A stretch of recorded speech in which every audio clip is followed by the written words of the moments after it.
Oh iya, aku pengen waktu itu.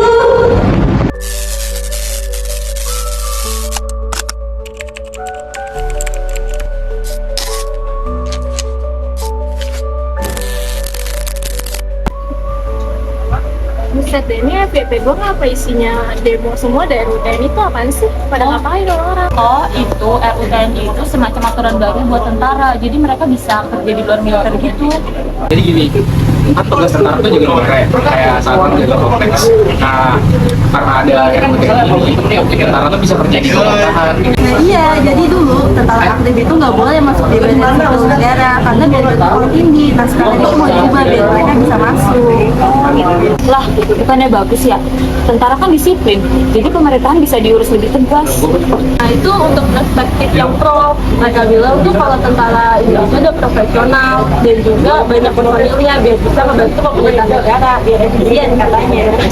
Terus kenapa harus sampai demo deh? Bukannya itu gimana Bapak?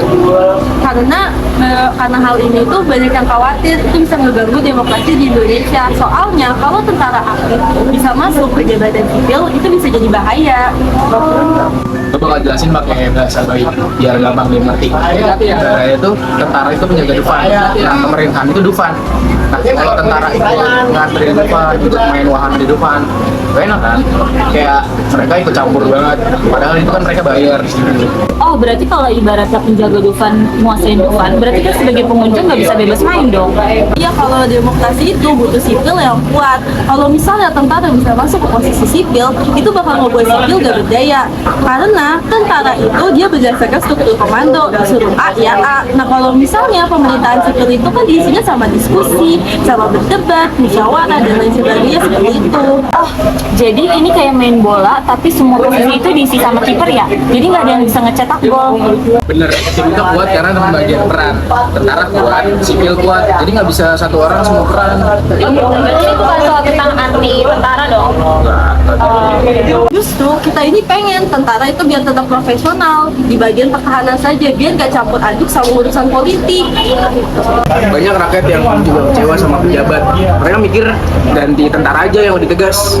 Waduh, jadi rakyat tuh kayak gue ganti skincare nggak sih? Gak cocok sama sipil, ganti ke tentara gitu. Ya juga sih, tapi skincare aja butuh diuji dulu. Masa sistem negara nggak diuji dulu sih?